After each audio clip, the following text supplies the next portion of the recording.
I'm Dana Fredsti, and I'm the author of the Ashley Parker books published by Titan Books. The latest book is the third in the trilogy, and basically it continues the adventures of Ashley Parker and the rest of her fellow wildcards. And wildcards are a very small percentage of the population who are actually immune to the zombie virus if they manage to survive the initial attack in the first place. So they can fight in situations where other people can't for fear of being infected. So this is, they're trying to find some of their compatriots that have been kidnapped, and gosh, I'm really good at the synopsizing things from my own book, so yeah. Even though this is essentially the end of the trilogy as planned, there's definitely room in the Ashley Parker universe for more books. As a matter of fact, I'm talking to Titan now about doing more. I've outlined the next one in the series. If they decide to go for it, then hell yeah, there's tons of room. I mean, I wrap up all the story threads from the original first two books, but there's so many other things that have come up that still could be answered and continued. So, interestingly enough, when I first started writing this trilogy, I was a total pantser, which means writing by the seat of one's pants. Outlining to me was something that you had to do in school and therefore was evil and must be avoided. Working with Steve Saffel, my editor at Titan, he's taught me the value of having a plan. The nice thing about it, though, is even if you have the outline, when you're writing and something really wonderful comes along, say you write one sentence that sparks an idea that takes you down a completely different road, and it's a much better road, there's room to do that. So I'm kind of learning to use the best of both worlds, because I'm definitely more of an intuitive writer than a planner. I hate planning, I really do. I absolutely love taking places that I live, places that I have lived, places that I've traveled, places that I just have a hankering to destroy. I love using these places in my books. In my very first book, which was a murder mystery, I took the town of La Jolla, changed its name to Emerald Cove, and it was very easy to write because I could picture everything, but it was slightly fictionalized, so I could have a little bit of liberty to do what I needed. And the Ashley Parker books, Plague World, San Francisco gets it, Los Angeles gets it, and I very gleefully take on San Diego and some of my favorite old stomping grounds, Balboa Park, where I grew up. So yeah, I think it's just a lot more fun, and it lends more believability, and it's fun. I think the scariest thing about being a writer is that no matter how many stories you write, no matter how many books you do, there's always this period where you're going to run into, at least for me and a lot of writers I know, I feel like a fake. When I was writing Plague World, I was terrified that I would not be able to wrap up the story threads, that I would let my readers down, and no matter how much, I mean, I go back and I read some of my work, and I'm pleased at how much I actually like it, but no matter what, no matter how many good reviews, you can get one bad review and it just sets a spiral of I am a fake. I am not a real writer. I'm never going to be able to pull this off again. And I don't know. I kind of think that in some ways that's gotten worse with the internet, with the access that people have to voice their opinions. Sometimes, yes, they do actually review your work. Other times people just go on and they spew and they're nasty and they have,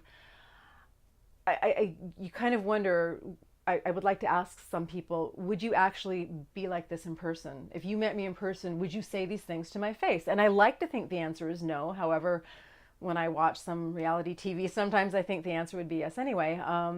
But yeah, you feel like you're just never going to be able to pull it out. So I think that that's the scariest thing about being a writer. And I think the best thing is just getting to live inside these worlds and create, and also getting fan mail. I will never ever get tired of getting emails from readers and engaging with them. And I've met some in person, I know some online. It's really gratifying.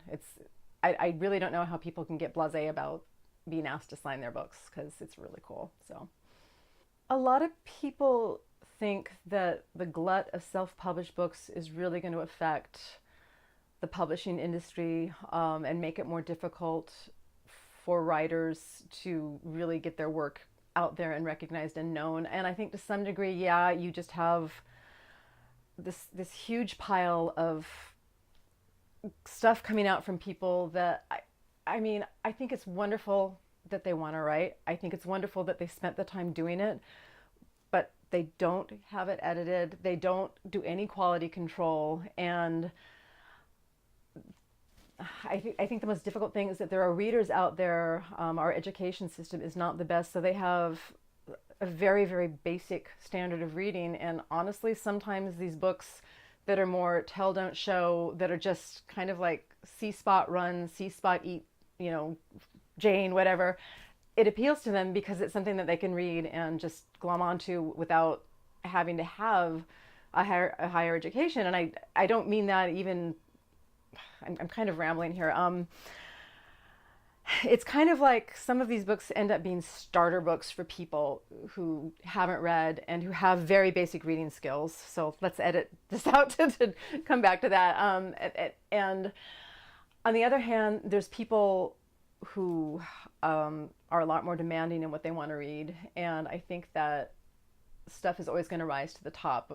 I can't remember, another writer said cream rises to the top. I think that's true. There's different layers of cream as you go up there. And even if this is a situation that's going to make it more difficult, what can you do but keep writing? I mean, we don't really have a choice. It is what it is. So you just have to have the best attitude you can. And what I like to do is if there's writers that are starting out that aren't, you know, really up to par and they ask me to read their stuff, I believe in constructive critique and being honest, but being honest kindly and say, okay, work on this, then send it back out. I don't believe in being, yes, this crap, you should never try to write again, you know, so. That's a long-winded answer.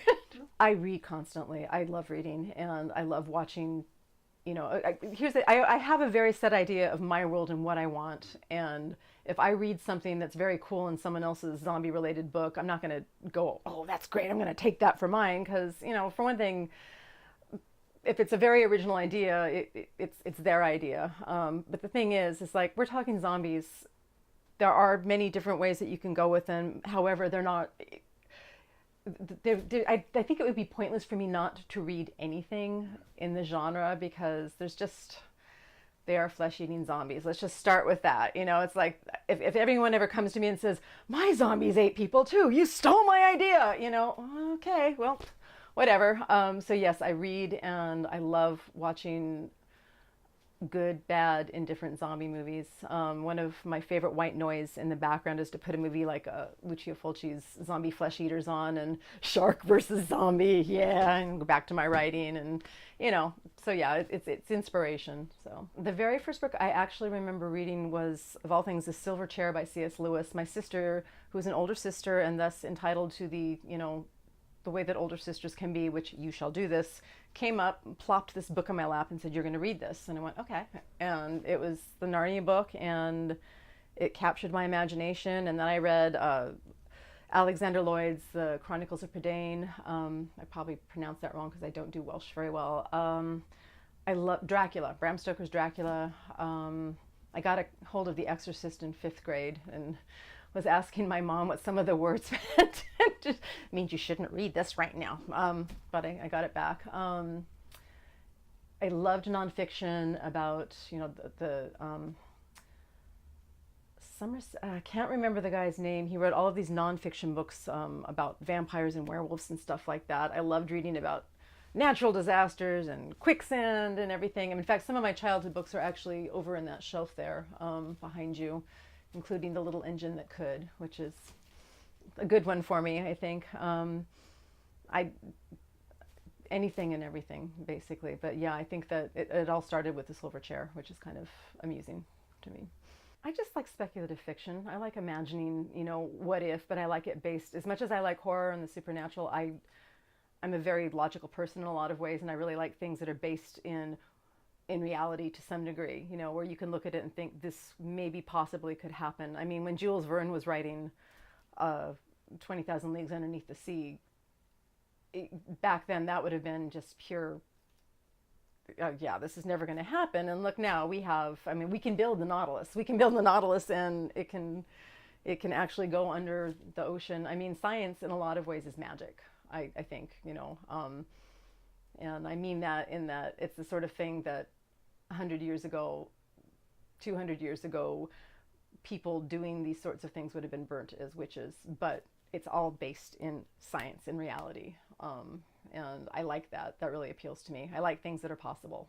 So the biggest misconception that I've ever had about me, there's one line in my bio that Titan used about me being a Deadite in Army of Darkness, working on that film. And I had a reviewer who, when she reviewed my book, basically the thing that was really shining through in that is that I must think that I'm hot shit because I was in this movie. And yeah, I was like, okay, you didn't like my writing, but, and I was just really upset that she would think that something is, a month out of my time would change my personality. So I had to write to her and tell her that the only thing that I feel that I really got from Army of Darkness, other than a couple cool stories, is the ability to shimmy out of a latex suit so I could pee in 5 minutes when we had a break. So I think that the biggest misconception is sometimes maybe thinking that I'm a snob or arrogant or something like that or whatever, and I'm not, and I never have been. I was very shy when I was young, and people read that as being stuck up when I was young. So that's kind of, I don't know. That's as much as I can give you on that, because I don't really know if there are any others. I mean, everyone knows that I drink wine and I'm a crazy cat lady, so so I don't really know. Oh, I know. And wait. Okay, the other biggest misconception, and it's about me and any writer that's ever been published, is that when you get your first book published, you're rich, and that you sit around leisurely and do nothing but eat bonbons and, sip champagne. I do sip champagne, but that has nothing to do with anything other than I like champagne. You have a long way to go after you publish your first book before you can even think about earning a living from it, unless you're one of the very few people that get a 6-figure advance. And even then, you better work your ass off. So you can choose which misconception you'd like to use. The hardest thing, again, about being a writer is that feeling that you're a fake. And especially when you have real life issues going on. When I was younger, I used to use a lot of unhappiness. I would write to escape that. The older I get, the harder it is to do that. It's more like when something happens in real life that's, one of the big things that makes you just want to be a hermit for a while. It's very hard for me to write. It's not an escape then. It's just like I can't even think. So for me, the biggest accomplishment is getting Plague World done, is using some very, very real life pain that I went through last year.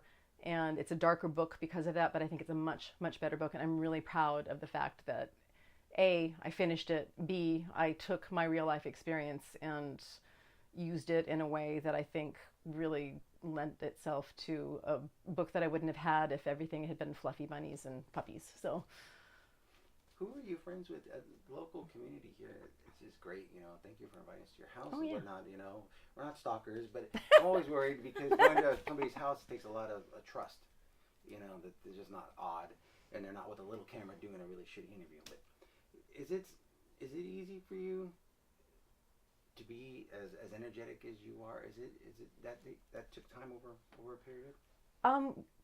When I was very young, I was the sort of person that if I was on the beach, I would go up to everyone and and basically just, do you want to play? You want to play? So I was very extroverted.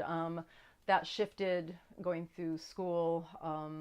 Now my fiance is an incredibly extroverted person. I mean, his email handle is everybodylovesdave at gmail.com, and it's like he's the Ferris Bueller of San Francisco. And so being with him has brought out a lot of mild extrovert, and I really do like people, and I like being social as long as I have my quiet time. So and the writer community is just wonderful. I mean, horror writers and mystery writers, for all that we write about death and pain and gore and stuff like that, they're just really, really fun people and really, really sweet and supportive. So yeah, it's easy, I'd say.